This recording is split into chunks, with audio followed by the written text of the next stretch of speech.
നമസ്കാരം പ്രിയപ്പെട്ട പ്രേക്ഷകരെ, ഏറ്റവും പ്രധാനപ്പെട്ട ഒരു വാർത്തയിലേക്കാണ് നമ്മൾ പോകുന്നത്. എൻഫോഴ്സ്മെന്റ് ഡയറക്ടറേറ്റ് ഉദ്യോഗസ്ഥരെ ആക്രമിച്ച കേസിലെ 9 പ്രതികൾക്ക് ഉപാധികളോടെ ജാമ്യം അനുവദിച്ച് ഹൈക്കോടതി. 67 ദിവസമായി പ്രതികൾ ജയിലിലായിരുന്നു. അതിനുശേഷമാണ് ഇപ്പോൾ അവർ ജയിലിൽ പുറത്തേക്ക് ഇറങ്ങാൻ പോകുന്നു. ഹൈക്കോടതി ജാമ്യം അനുവദിച്ചിരിക്കുകയാണ്. പ്രതികളുടേത് ഗൗരവമുള്ള കുറ്റകൃത്യമെന്ന് കോടതി നിരീക്ഷിച്ചു. പ്രഥമ ദൃഷ്ട്യാ തെളിവുകളുണ്ടെന്നും കോടതി ചൂണ്ടിക്കാട്ടി. വധശ്രമ കുറ്റം പ്രഥമ ദൃഷ്ടിയിൽ നിലനിൽക്കില്ല എന്നും കോടതി വ്യക്തമാക്കിയിരിക്കുകയാണ്.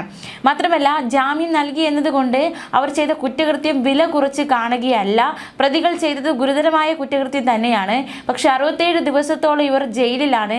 ഇനിയും അവരെ ജയിലിൽ ഇട്ടിരിക്കേണ്ട ആവശ്യമില്ല. കാരണം കേസിൻ്റെ അന്വേഷണമൊക്കെ അവസാന ഘട്ടത്തിൽ എത്തിയിരിക്കുകയാണ്.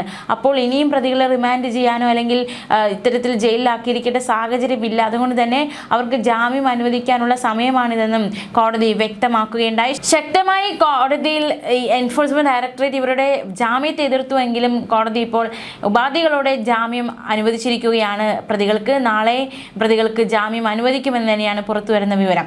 മാസപ്പടി കേസുമായി ബന്ധപ്പെട്ട് പ്രതിപക്ഷ നേതാവ് പിണറായി വിജയന്റെ വീട്ടിൽ പരിശോധനയ്ക്കെത്തിയ എൻഫോഴ്സ്മെന്റ് ഡയറക്ടറേറ്റ് ഉദ്യോഗസ്ഥരെ ആക്രമിച്ച കേസിൽ 11 പ്രതികളുടെ ജാമ്യ ഹർജിയാണ് ഹൈക്കോടതി പരിഗണിച്ചത്. ഇതിൽ 9 പ്രതികൾക്ക് ജാമ്യം കിട്ടിയിരിക്കുന്നു. 4 പ്രതികൾക്ക് നാളെ ജാമ്യം കിട്ടുമെന്ന് തന്നെയാണ് മനസ്സിലാക്കാൻ സാധിക്കുന്നത്. പ്രതികൾക്ക് ജാമ്യം നൽകുന്നതിനെ കോടതിയിൽ ശക്തമായി എതിർക്കുകയുണ്ടായി ഇ ഡി. കഴിഞ്ഞ 65 ദിവസത്തിലധികമായി പ്രതികൾ ജയിലിൽ കഴിയുകയാണ്. കേസിൽ ഇതുവരെ ഒരാൾക്ക് മാത്രമാണ് ജാമ്യം കിട്ടിയത്. പ്രതികളുടെ ജാമ്യ ഹർജി ജില്ലാ കോടതി 2 തവണ തള്ളിയതിനെ തുടർന്നാണ് ഇവർ ഹൈക്കോടതിയെ സമീപിച്ചത്. CPM, DYFI, SFI പ്രവർത്തകരാണ് കേസിലെ മറ്റു പ്രതികൾ. കേസിൽ ഉൾപ്പെട്ട മറ്റു പ്രതികൾക്ക് കൂടി ജാമ്യം കിട്ടാനുള്ള സാധ്യത മുന്നിൽ കണ്ടാണ് 11 പേർ ഹൈക്കോടതിയിൽ ഹർജി നൽകിയത്. ഇ ഡി എന്തൊക്കെ വാദങ്ങളാണ് മുന്നോട്ട് വെച്ചിരിക്കുന്നത് നോക്കാം. അന്വേഷണ ഉദ്യോഗസ്ഥരെ ഭയപ്പെടുത്തി പിന്തിരിപ്പിക്കാനും കേസ് അന്വേഷണം അട്ടിമറിക്കാനും ലക്ഷ്യമിട്ട് നടത്തിയ ആസൂത്രിത ആക്രമണമാണ് നടന്നതെന്നായിരുന്നു എൻഫോഴ്സ്മെന്റ് ഡയറക്ടറേറ്റ് കോടതിയിൽ വാദിച്ചത്.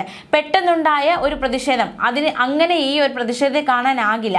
മണിക്കൂറുകൾ നീണ്ട പരിശോധനയ്ക്ക് ശേഷമാണ്, അതായത് പരിശോധന എന്നതിലുപരി മണിക്കൂറുകൾ നീണ്ട നിരീക്ഷണത്തിനൊടുവിലാണ് ഉദ്യോഗസ്ഥർക്ക് നേരെ ആക്രമണം ഉണ്ടായിരിക്കുന്നത്. ഉദ്യോഗസ്ഥരെ വളഞ്ഞിട്ട് ആക്രമിക്കുകയാണ് ഉണ്ടായത്.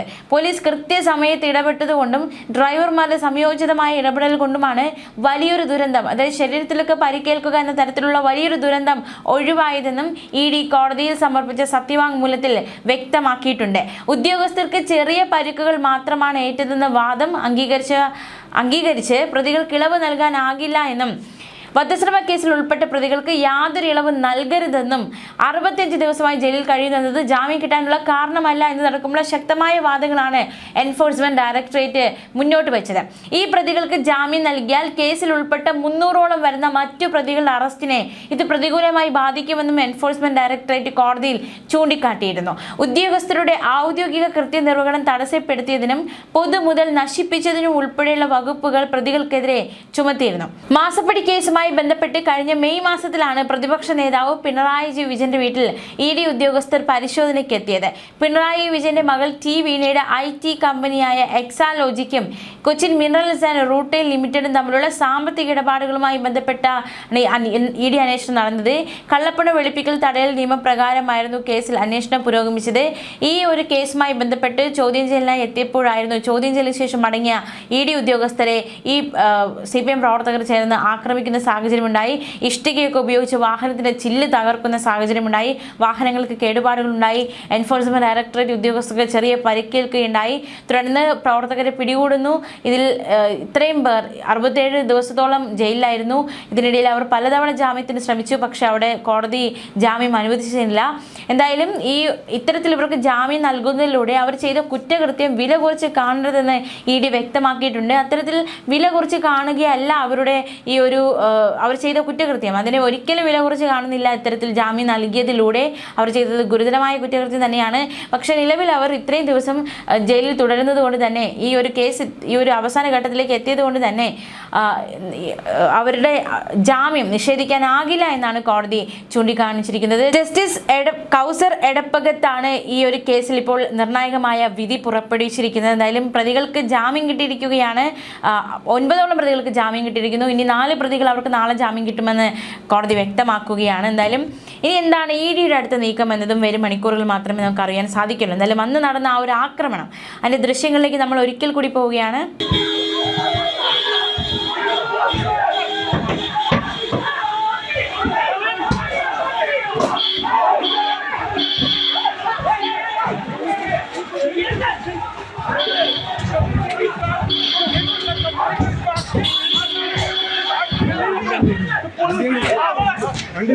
നല്ല പണി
മൂന്ന് വണ്ടി